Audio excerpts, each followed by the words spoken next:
in meinen ersten Tagen in Deutschland fand ich einfach alle, die ich gesehen habe, richtig cool. Und ein echter Aha-Moment. Ich war quasi zu Gast oder eine Schmarotzerin. Und überall riecht es nach Grill, Sommer pur. Hallo ihr Lieben, ich bin Mizuki, eine Japanerin aus Osaka, Japan.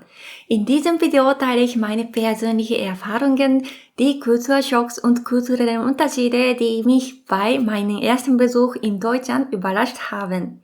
Ich bin jetzt seit etwa 7 Jahren in Deutschland, aber heute möchte ich 5 Kulturschocks teilen, die ich bei meinem ersten Besuch in Deutschland erlebt habe. Bleibt bis zum Ende dran und lasst uns gleich loslegen. Der erste Kulturschock war die Polizistin. Als ich zum ersten Mal mit einem Working-Holiday-Visum nach Deutschland gekommen bin, bin ich direkt an meinem Ankunftstag an einem großen Event in Frankfurt gelandet. Dort hat mir sofort aufgefallen, dass es nicht nur männliche, sondern auch viele weibliche Polizistinnen gab. Was mich besonders überrascht hat, die Polizistinnen trugen genau die gleiche Uniform wie ihre männlichen Kollegen und wirkten sehr stark und selbstbewusst. Der Grund für meine Verwunderung war, dass es zwar auch in Japan Polizistinnen gibt, ihre Zahl aber recht gering ist. Ich hatte in Japan bisher kaum eine Frau in Polizeiuniform gesehen. In Deutschland hingegen scheint es völlig normal zu sein, dass in jeder Stadt auch Frauen im Polizeidienst arbeiten. Außerdem wirkten die Polizisten in Deutschland, sowohl Männer als auch Frauen, auf mich deutlich kräftiger als die japanischen. Vielleicht liegt das an Unterschieden im Körperbau und in der Körpergröße, aber in meinen ersten Tagen in Deutschland fand ich einfach alle Polizisten, die ich gesehen habe, richtig cool. Übrigens, das hat zwar nichts mit Polizisten zu tun, aber es ist mir in Erinnerung geblieben. Das erste, was ich in Deutschland gegessen habe, war eine riesige Pizza bei L'Osteria. Ich war total überrascht, wie groß sie war. Der zweite Kulturschock hatte mit dem Fahrradverkehr und den Verkehrsregeln zu tun. In Deutschland gibt es unglaublich viele Fahrradwege. Und wenn man als Fußgänger versehentlich auf einem solchen Weg läuft, wird man auch sofort mit der Klingel darauf aufmerksam gemacht. Schon ein kleiner Fehler kann den Unmut der Fahrradfahrer auf sich ziehen. Auch in Japan gibt es Fahrradwege, aber sie sind deutlich seltener als in Deutschland. Richtig gelten Fahrräder in Japan als Leichtfahrzeuge und müssen, wenn kein Fahrradwege vorhanden ist, auf der Straße fahren, also wie Autos. In der Praxis sieht das jedoch oft anders aus. Viele Fahrräder, auch die von Erwachsenen, werden auf dem Bürgersteig gefahren. Je nach Straße variiert die Situation, aber besonders auf schmalen Fahrbahnen ist es ganz normal, dass Fahrräder auf dem Gehweg unterwegs sind. Doch der Unterschied im Fahrradfahren geht noch weiter. Am meisten überrascht hat mich, dass Radfahrer in Deutschland beim Abbiegen tatsächlich mit Handzeichen signalisieren, in welche Richtung sie fahren wollen und das ganz selbstverständlich, während sie fahren. In Japan sieht man so etwas kaum. Höchstens leidenschaftliche Radfahrer, auch Rennräder machen das. Ein weiterer Unterschied.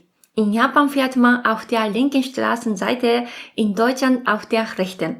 Beim Rechtsabbiegen in Japan ist deshalb meist ein zweistufiges Vorgehen notwendig.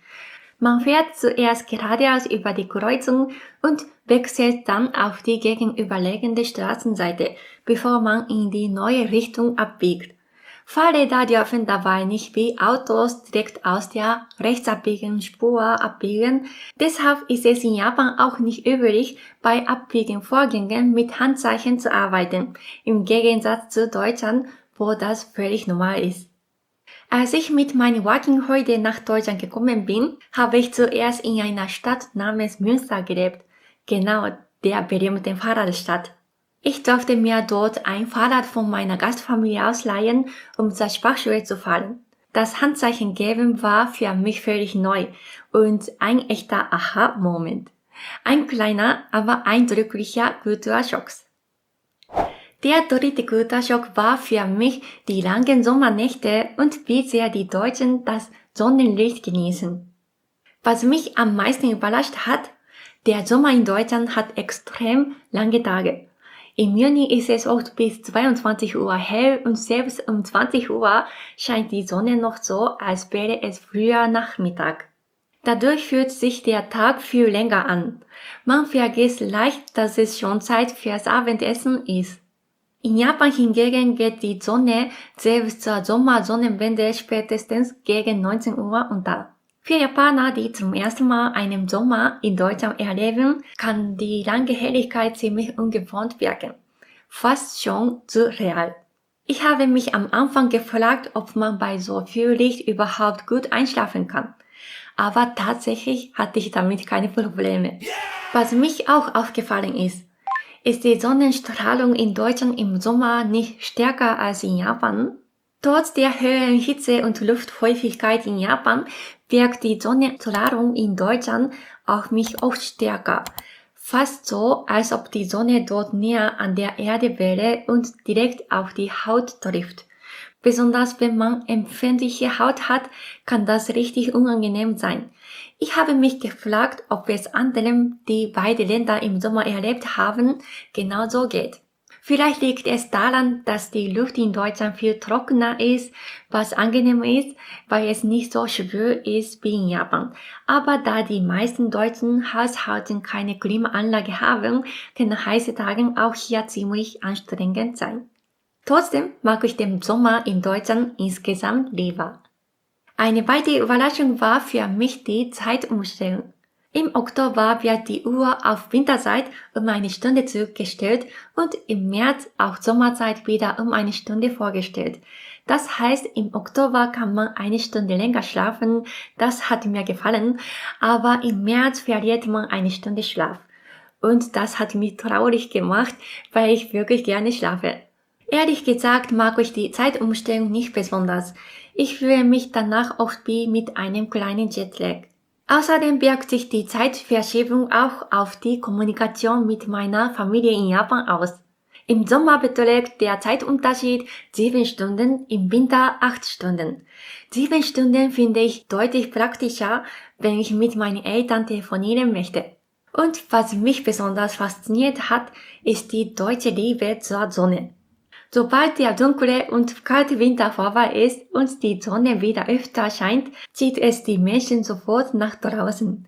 Die Außenterrassen von Cafés und Restaurants sind dann voll. In Parks liegen Menschen auf der Wiese und sonnen sich. Andere fahren zum See oder entspannen mit Familie und Freunden im Garten und überall riecht es nach Grill, Sommer pur. In Japan ist das ganz anders. Dort gibt es kaum Terrassenplätze in Restaurants und besonders Frauen meiden die Sonne. Viele Japanerinnen wünschen sich helle, makellose Haut. An sonnigen Tagen tragen sie daher immer Sonnenschutzcreme, Sonnenschirm, Hut oder spezielle Armstülpen, um sich zu schützen.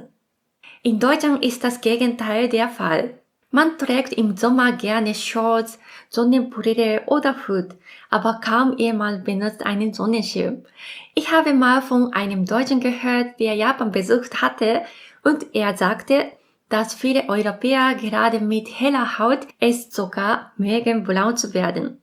Auch ich persönlich träume nach wie vor von hellen Haut. Da ich selber schnell Sonnenbrand bekomme, trage ich spätestens ab Februar täglich die Sonnenschutzcreme.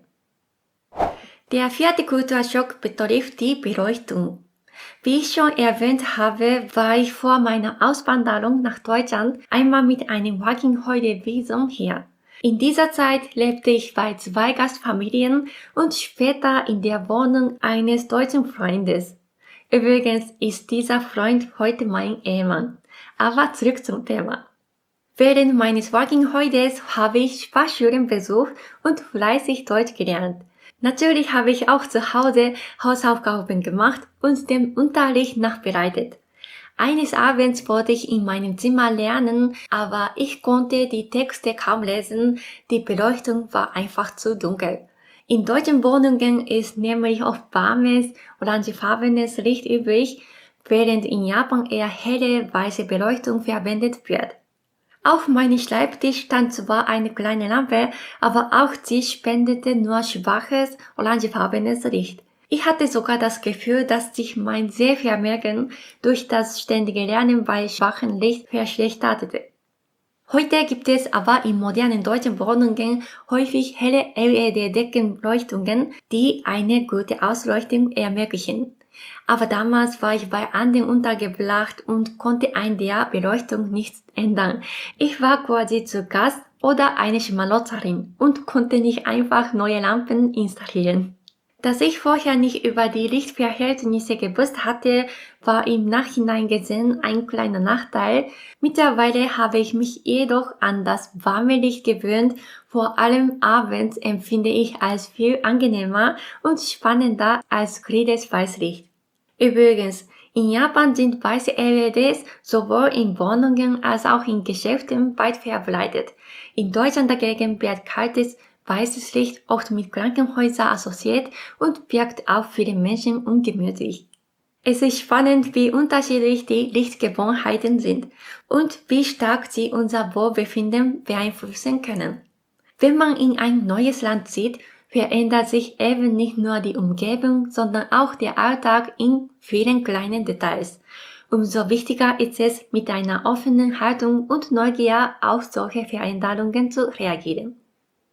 Der letzte Kulturschock in diesem Video betrifft die unterschiedlichen Zeiten. Ich habe bereits in Deutschland eine Umschulung gemacht und im Berufsbildungszentrum begann der Unterricht meist schon um 7:30 Uhr. Natürlich variieren die Unterrichtszeiten je nach Bundesland und Schule, aber als Japanerin war ich zunächst überrascht von dem frühen Unterrichtsbeginn. In Japan beginnen die Schulen um 8:30 Uhr und die meisten Unternehmen erst um 9 Uhr.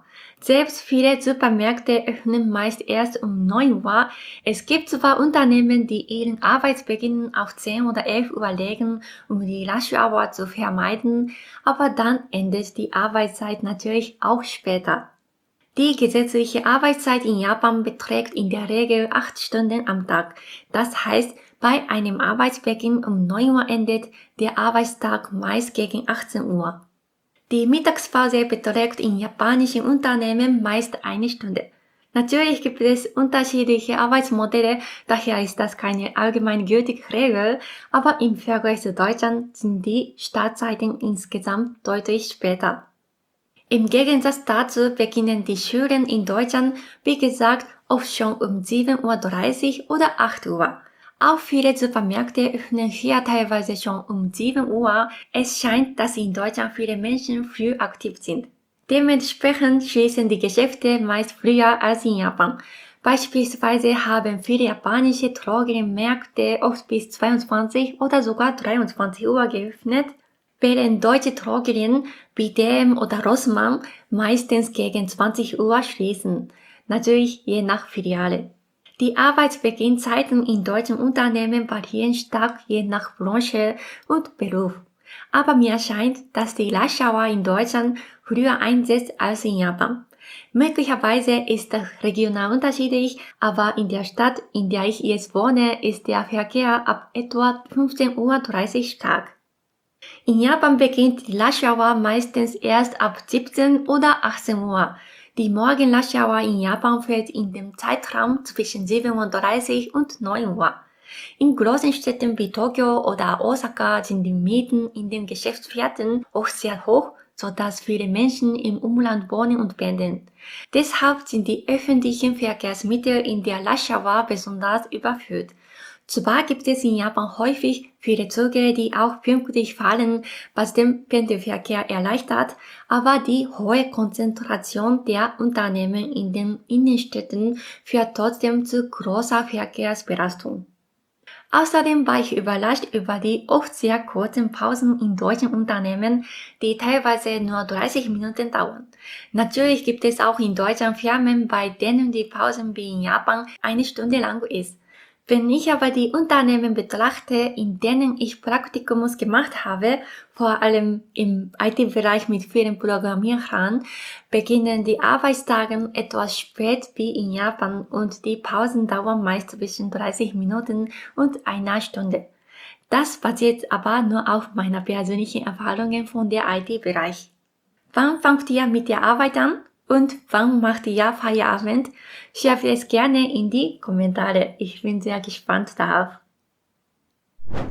So, das waren nur einige der Kulturschocks, die ich bei meinem ersten Besuch in Deutschland erlebt habe.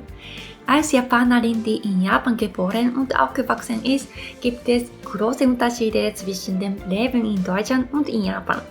Natürlich gibt es noch viele weitere Kulturschocks, die ich in diesem Video nicht erwähnen konnte. Aber das Wichtigste ist, offen für Neues zu sein und diese Unterschiede als Bereicherung zu sehen. Ich hoffe, euch hat dieses Video gefallen und ihr konntet einen kleinen Blick in meine ersten Erfahrungen als Japanerin in Deutschland gewinnen. Wenn ihr Fragen habt oder eure eigenen Erlebnisse teilen möchtet, schreibt sie gerne in die Kommentare. Wenn ihr mehr über kulturelle Unterschiede zwischen Deutschland und Japan, das Leben als Japanerin in Deutschland oder japanische Kochvideos sehen möchtet, abonniert unbedingt meinen Kanal.